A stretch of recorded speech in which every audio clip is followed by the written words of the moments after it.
Fundamental to creating healthy and inclusive communities is the availability of a variety of housing options to meet the diverse needs of current and future residents. Joining me in the studio to help explain the current supply and demand of housing in our communities is Matt Robinson. Robinson is Niagara Region's Director of Partnership and Communication. Matt, give us a state of housing in Niagara. Well, it's a pleasure to be here, and thanks for the opportunity to have this conversation. Housing in Niagara in its current state, there's certainly pressures and challenges, but there's also a lot of opportunities.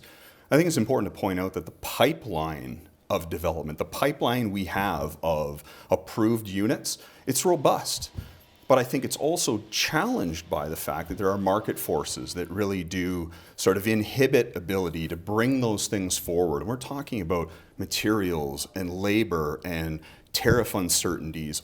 I didn't want to say the T word, but all things that really do in the current state. You combine that with financing and interest rates, all of those sort of market forces that really do put pressure on the ability of private sector and nonprofits to really bring things to market, which again are outside a bit of their control. It's also a really complex issue, and there isn't a single solution to the current state, how we got here, nor a single partner that is responsible for sort of getting us out of this as well. And I think that's an important sort of delineation to make in that conversation as well. It's also important to note that Niagara's population, we exceeded 540,000 people last year. And that growth and the number of individuals that are here in Niagara also puts both opportunity on the table as well as the elements of pressure on more people, more housing, more opportunities that exist. And lastly, I'd mention that the current state of housing, the vast majority, 2/3 of our current housing stock is single detached homes. And so that creates a scenario where we have a lack of mix and a prevalence of a single type of home, which is predominantly for families. And so how do we look at ways that really start to diversify the types of housing, rental and ownership, that really do exist out there? And I think that gives you a pretty good snapshot of the current state where things sit and the opportunities that lie ahead. You said opportunities and pressures. Let's go over those two. What are some opportunities? I think some of the opportunities for us are really about changing the way in which that mix of housing is realized. I think we really need to find ourselves in a place where we have sustainable funding into housing. We have sustainable infrastructure that really supports those housing opportunities. And we really look at ways in which we can diversify into rental. Rental is a huge portion of the market that's missing in Niagara. And so there really is an opportunity to bring together a number of parties, nonprofits, private sector, to really fill some of that space and try and address that opportunity that's before us. Now, you also said the word pressures, and we went over some pressures. How do we alleviate those? I think that's going to take, it takes a village to raise a child. At the end of the day, it's really going to take a number of partners. Those challenges are going to take dollars, yes. They're going to take advocacy to obtain some of that investment and some of that policy shift.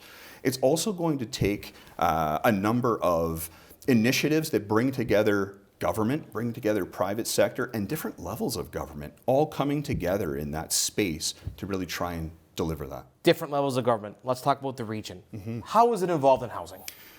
It's I like to use sort of a continuum, because at one end you have sort of the unhoused or homelessness, and on the other end you have sort of market, so market rent, market ownership.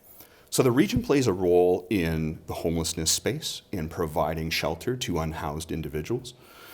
Moving from that into more community or supportive housing, where people are moving out of shelters into their sort of first rehoused opportunity. The region's in that space as well. And then the large portion of that continuum is in the affordable housing space, also called community housing, where there is Niagara Regional Housing providing thousands and thousands of units in the community that provide those opportunities for people who need income assistance on rent to be able to afford those community-provided homes. And then there's the market-driven end, where we're in that sort of attainable housing space, where we're looking at people with more choices on where they sit, what they do, where they choose to live, and the region providing incentives in those spaces to really realize some of those new opportunities. I think it's also important to note that it's not just about the region's role in delivering housing, it's the supportive network around that housing that's important too. Roads, transit, water, wastewater, police, EMS, that actually make those communities and make a neighborhood livable. And I think without those wraparound supports, you find that housing is not a community, it's just a house. We need it to be a home, a neighborhood, a community, and those broader levels of service really are where the region provides additional support. Now, let me pull out my crystal ball. This is my crystal ball. We're going to look into the crystal ball, okay? What does the future of housing look like in Niagara? Yeah, and I wish I had your crystal ball there to really sort of see into that myself. I think there's a lot of, we've talked about opportunity. I really see a unified Niagara on the housing front. We have really come together and driven for a solutions-focused future, I think, which is really important. I see a future where the infrastructure that's needed, that's expensive, the infrastructure that's needed to construct and build new homes really isn't an issue going forward. We have all of the infrastructure that we need, pipes in the ground, to expand and enable as much housing as we possibly can. And I also see a future where there is an appropriate mix. There's a shift away from single-family homes, and we're shifting into that space where we see different rental options, different ownership options, and different communities really embracing that change, because we've seen in some cases communities have some resistance to what that new sort of housing opportunity looks like. And I think in the future we see that we've broken down some of those barriers through education and awareness and really started to embrace that different mix of what neighborhoods really do look like for sort of, and representative of the community itself and the changing dynamics. The region hosted an Innovative Ideas of Housing Forum. Yeah. How did that go? So it was fantastic. We had over 100 representatives there from public and private sector, really coming together to address some core things related to housing. We talked a lot about that infrastructure gap in the infrastructure funding, talked about public education and awareness and how do we address sort of the changing and shifting dynamics of housing in Niagara. Talked a lot about innovative solutions to constructing homes, the use of modular or the use of prefabricated scenarios, not to be used in all housing situations, but how do we introduce that into the process, into the construction process.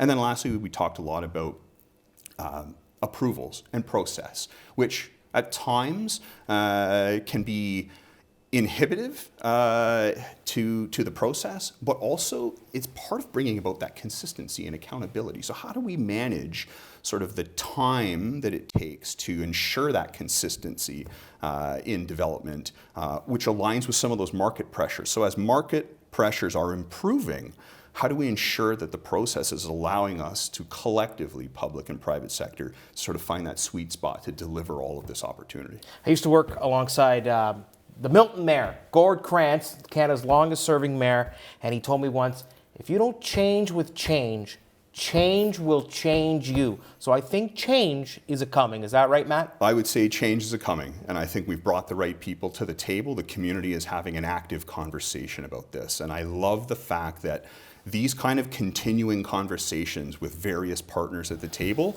really are bringing about the kind of change and unity that's required in Niagara to really make a difference. Where can people go for more information?